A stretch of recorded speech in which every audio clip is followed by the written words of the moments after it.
ఏంటి ఏం జెండా టీడీపీ జెండానా? జగన్మోహన్ రెడ్డి జెండా. జగన్మోహన్ రెడ్డి జెండా ఎందుకు వేసుకున్నారు?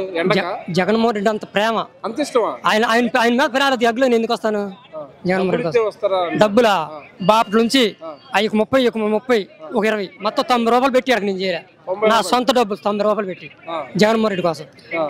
డబ్బులు పడు సొంతకు నేను డబ్బులు పెట్టుకొని వచ్చా. ఏం చేసాడా? ఇదివారికి స్కూల్ ఉండే, స్కూల్లో అసలు కన్యాసం పడిపోయేటట్టుండి వాటి నెల చూస్తే ఇప్పుడు ప్రైవేట్ హై స్కూల్ కన్నా ఇంకా మించిపోయండి. ఈ స్కూల్ కి చేయడం వల్ల ఈ పిల్లలు ఓట్లేరుగా, జగన్కి నష్టమేగా. అది కూడా దాని ప్రజని నేను బాగా చదువుతా.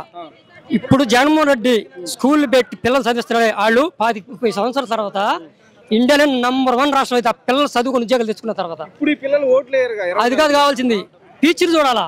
ఓట్ల గురించి చూస్తే ఎట్లాగా మనం చూడాల్సింది పిల్లల్ని భవిష్యత్తు చూడాలా. అందుకని ఓట్లు వస్తున్నాయి అని జనాన్ని చూసి చూడటం కాదు కావాల్సింది, మన రాష్ట్రం భవిష్యత్తు కావాలా. గెలవాలంటే ఓట్లు వేస్తారు. ఇప్పుడు పిల్లల్ని చూసి నేను వేస్తాను కదా, ఆ పిల్లల్ని అభివృద్ధి చేశాడు. అభివృద్ధి చేసినప్పుడు పిల్లల కోసం నేను ఓటేకి ఏం చేస్తాను? అదొకటే ప్రతి పథకం నాకు అందింది. ఏది పెద్దలకి, పెద్దలకి అన్ని రకాలుగా సౌకర్యాలు బాగుంటాయి జగన్మోహన్ రెడ్డి వల్ల. తెలుగు మీడియాన్ని వెనక్కేసి ఇంగ్లీష్ మీడియం పెట్టాడు, దానివల్ల నష్టం జరుగుతుందని పవన్ కళ్యాణ్ అంటున్నాడు. అసలు మైండ్ ఉండేవాడు అవడని అంటాడా? ఇప్పుడు ఇంగ్లీష్ మీడియం కావాలొద్దా? ఇప్పుడు నేను నుంచి అంటే పేదవాళ్ళకి ఎందుకు ఇంగ్లీష్ మీడియం? ఇదే వాళ్ళ పిల్లలు అయితేనేమో పెద్ద పిల్లలు చదువుతారు. ఇతర దేశాలు ఇతర రాష్ట్రాల్లో ఏర్పడి చదువుకోవచ్చు.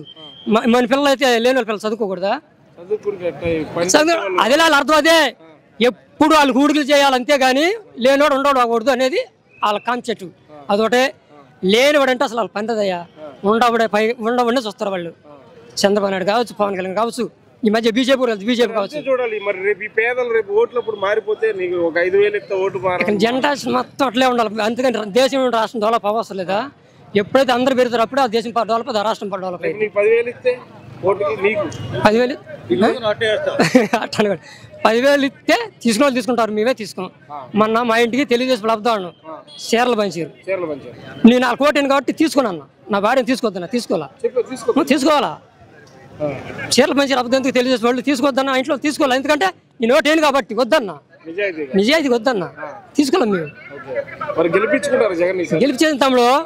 నెక్స్ట్ 2024 కదా, ఇంకా 40 రోజులు 50 రోజులు ఎలక్షన్ అయిపోయింది.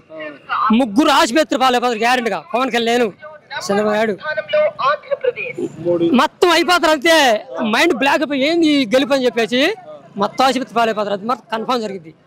తక్కువ అంచనా మీడియా లేదో, మీడియా చెబుతుందని చెప్పాలి. మీడియాలు ఏంది అనుకుంటారు, జనం మైండ్ కలదు అది చెప్పి మీడియా లేదు. అంత తేడా ఉంది ఎలక్షన్ విషయంలో. #1 175 కన్ఫర్మ్ కొట్టేస్తారు.